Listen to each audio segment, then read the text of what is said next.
One of the questions I get asked all the time is, should I take over my family business? I'm here to tell you today, don't do it without thinking through these 5 things.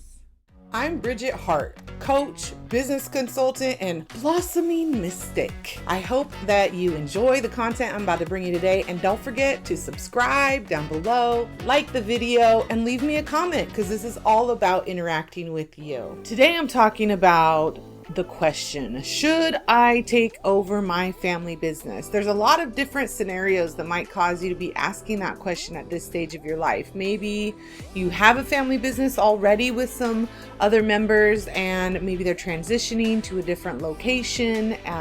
Maybe your parents are getting a little older and they started the family business and you need to start to think about how the transition is going to happen. Maybe one of your family members started a business of their own and now they're approaching you with a fantastic opportunity, with a short, limited opportunity for you to jump in with them, right? Well, first of all, I just want to say, stop everything. What all good con men and marketers know is that adding some pressure, time constraints, and perceived limited opportunity to something is exactly what gets people hooked in. So if you have that situation going on, put the brakes on it, because there's no business that you need to get into or take over that can't afford you having the time to do due diligence on what that business is, where you're at, what your vision is, and whether or not it's in alignment with where you're trying to go. All right, so there's 5 things that I want you to think about if you are considering whether or not to take over your family business. The first thing for you to think about is, what is your why? Why do you want to take over this family business? Is it because you feel an obligation to take over this other individual's responsibilities that they put on themselves? Because let me tell you, that's not a good why. Okay, it's a thing, and you might end up moving forward because of that. But I hope that you'll take the time to evaluate your why in light of the other things I'm going to mention in a moment as well. But really think about, what's your why for getting into business with your family first before you even bother to go any further. The second thing you should always think about if you're considering taking over a business or even going into business with your family member or with anybody is, what's the current status of the business? So you need to know, is this a startup? Is it running? How long has it been running? What do the profit and loss statements look like? What do the financials look like? What have the expenditures been? Where is there need for improvement, and where have things been going really good? You really want to dig into the holes of the company, and there's 4 specifics that I think you should take the time to make sure to ask about, get answers to before you take the leap and jump into family business. So the 4 things you want to think about with regard to the status of the business is, you want to think about, number 1, the financials. I mentioned those already. What's the P&L statement? What does the company look like from a financial standpoint? Where do they stand? What kind of lines of credit do they have? What kind of bank accounts? What kind of expenses, etc. Right? And if a company wants you to be on board in an ownership role, they should have no problem sharing their financials with you fully. If they do, that's a red flag. The second thing is the current structure of the business. How is the business operating? This family member of yours, are they operating the business? Are they running the business? Are they operating in a specific title or role? Is that role specific to them? Are they the only ones that can fill that role? Are you going to need to hire other people in there? What role will you play within that, and will they continue to play in that role? So you need to know what the structure of the business, who answers to who, how are decisions made, how does that whole process work?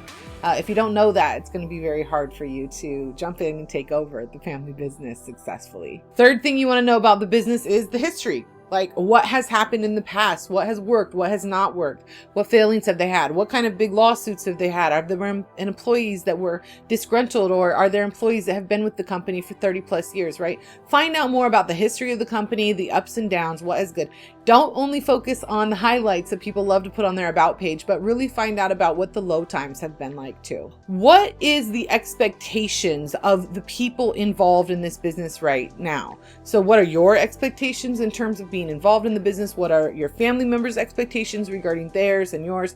What are the employees' expectations of what they'd like to see, or other leadership or other owners or partners in the company?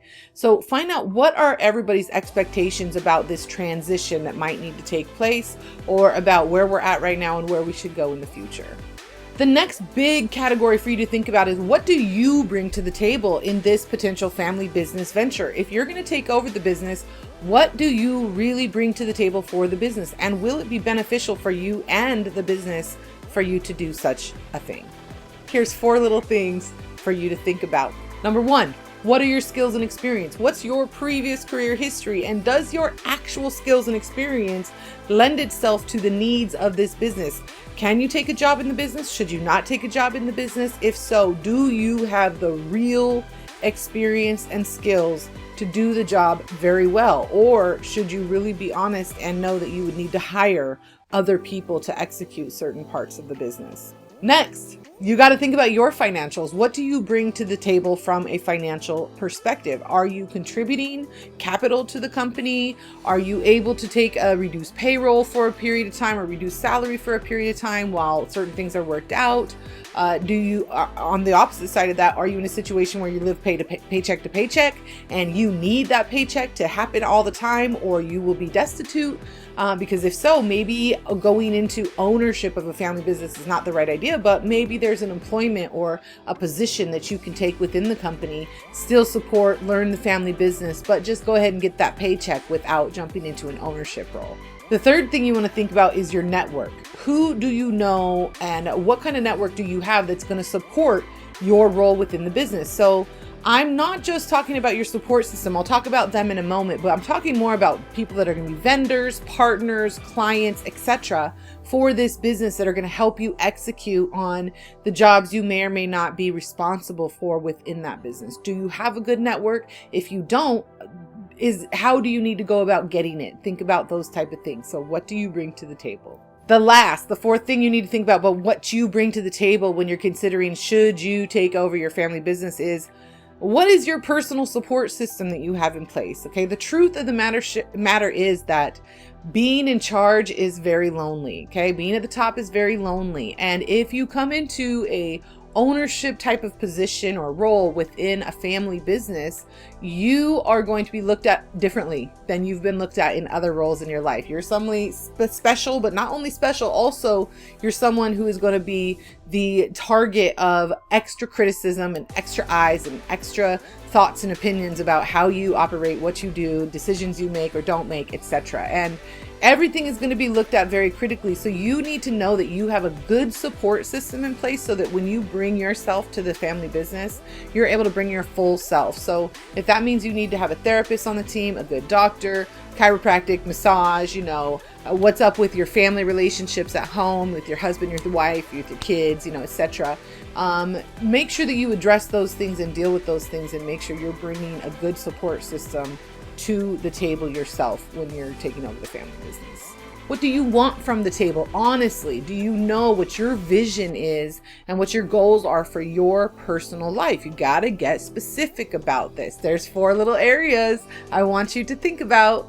Number 1, what is the lifestyle you're hoping to live? Okay, so do you want to go to work 9 to 5? Do you want to work 80 hours a week? Do you want to work 20 hours a week? Do you want to travel a lot? Do you want to spend time with your kids a lot? Do you want to be at every game? Do you want to be volunteering in their school? Or do you want to be working and really, really pushing yourself in your career? Do you want to be out there breaking ground in new industries and things? So think about what is it you want for your lifestyle, and evaluate whether or not this business, whether either right now or in its ideal state, or what you believe you could get out of this business or create from this business, is that in alignment with the lifestyle you would like to be living.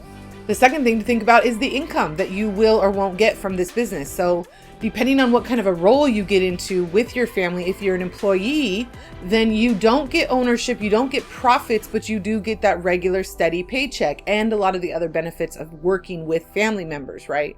However, if you're going to jump into an ownership role, well, now you're going to get profit distributions and or dividends. There's going to be a different way that that's structured, and you may not have a day-to-day job that you're doing in that business with your family, but you also may not get a paycheck every 2 weeks or every month or whatever. So you need to evaluate, what are your income requirements? What are you really trying to pull in every month? What do you need to pull in every month? What are you hoping that this business will do for you? And evaluate whether or not those are reasonable in comparison with the business financials that you should have already seen. The third thing to consider when you're talking about what the business or what you want from the table or from the business is, what kind of home work balance do you really want to achieve in your life, right? Because the truth is, when you have most regular jobs, you can go to work, you clock in, you do your work, you clock out, you go home, and you do your fun stuff. You have your playtime, right? If you're a teacher, unfortunately, that's not true because you have homework all day and all night. So I love you, teachers. Thank you for the work you do for our children. Please wear a mask in our classrooms, even if it's not mandated by law. We beg you. Anyways, back onto the topic at hand.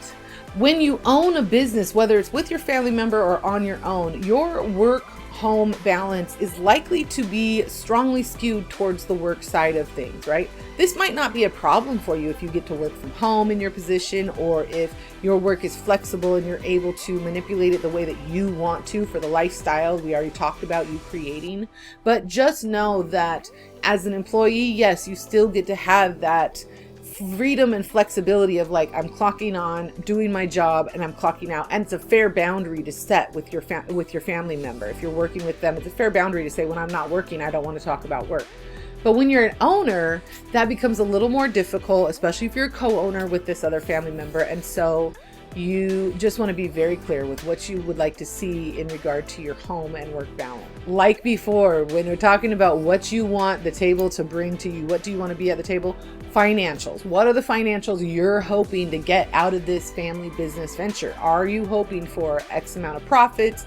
Are you hoping for X amount of dollars per month in passive revenue or in revenue just that's generated every month? Like, what are your goals? What are you hoping to accomplish? And how do those compare, again, with point number one, what the actual status of the business is? You need to know the status of the business so that you can evaluate whether or not it's going to be able to help you accomplish your financial dreams. And not just from an income perspective, but also from a wealth building and long-term perspective of being able to build something that will sustain you over time. So now for the fifth and final point about that you need to think about and plan for if you are considering taking over your family business.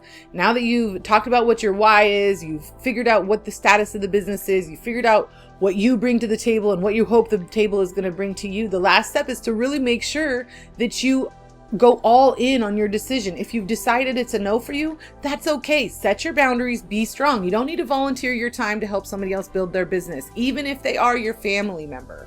There is no requirement that you give up your life and time to help them build their dream for a future, okay? They can do that on their own, and it's okay. If they want you on their team, they can pay you, all right? If it's a yes, however, you really need to think about these details specifically. Number one, contracts and deadlines, okay? You need contracts. If you're gonna be in ownership, or even if you're gonna be an employee in a family business, you need contracts that specify and outline what the expectations are, what the pay is, how it's working. You know, it could be a regular employment contract if that's what you're doing. But if it's going to be an ownership or a partnership, make sure that it's laid out, these leadership structure, how profits are going to be distributed, what will happen in the case of, you know, death, divorce, disease, or disability, and you know, just make sure you're really taking the time to pay attention to the details of the contracts and deadlines that you want to set. And don't be afraid to set in place consequences for if deadlines are not met, so that it's not all on your shoulders to move things forward. And every part that's in the team has to make sure that they're contributing their part and that they're equally bought into the idea of this partnership that you might be pursuing, or this takeover. Here they come again. Number two is the financials. make sure that you have spelled it out within the contracts and within everything else, how the financials are going to work if you are now a part of the team. If you're an employee, great. What's your pay going to be? How will raises be negotiated? How can you work on promotions, etc.? But if you're going to be an owner, make sure you know how are profits going to be distributed? How's that's going to work? What can you expect out of it or not? The third thing is, what is the actual transition or succession plan, right? So you need to sketch out the change management plan for the transition. If you're coming in and taking over where someone else has been operating for a long time, there's a lot of people that need to get on board for that process to go smoothly and to not interrupt and ultimately disrupt the operations and sales and such like that. So best case scenario, I always recommend making sure you bring in the whole team of people that will be affected by the changes that are coming, getting input from them, taking their input, implementing it, creating a plan, executing the plan, getting input from them again and again throughout the process, so that you can reiterate how it's going and do better. Not that your employee input is everything, right? But sometimes maybe it's even client input, or it could be vendor input. You should get input from all the people affected by these changes. And the more input you get along the way, the more buy-in they have to the process, and ultimately the better you're going to do with the process, because many heads, many brains makes the job light, right? The very last, but the absolute most important thing for you to think about if you are debating whether you should take over your family business. You've already gone through all the things that I've talked about before. You've made your decision about whether it's going to happen or not. Now I want you to remember grace, time, and relationships. Okay? Grace, time, and relationships. The process of transitioning a company in any kind of way can be fraught with emotion and just emotional pitfalls as well. And there's potentially a lot of people involved in the process, and people are at different stages of their healing journey, right? And things will trigger them along the way, and they'll feel a certain type of way about this conversation, or that conversation, or what you did or what you didn't do, or who said what, or what the financials looked like. And people have a lot of shame associated with that. So I want you to remember to give yourself and your family members that you're considering going into business with a lot of grace in this process, and know that there's going to be some hard discussions, hard days, hard times, hard moments, hard weeks, maybe hard months, and maybe some of those things will tell you, don't do it, don't go into business with this family member because we don't work well together. But the point is, give grace and prioritize those relationships, right? Much, much better for you to walk away from a business opportunity with a dear beloved family member and maintain that tight, loving relationship over time than to jump into business with them, blow it all up, and end up having no relationship and maybe less money. You know, maybe you have some more money, but ultimately if you ruin relationships, is that even worth it? For you to decide, I suppose. So thank you so much for being with me for a whole nother week of whatever it is I'm doing here. And I appreciate you being with me. I hope you got something helpful out of this. And if you did, please subscribe, like, comment, share it with your friends, do all the things, and come back next week. I drop a video every Thursday afternoon. I'll see you soon. I love you.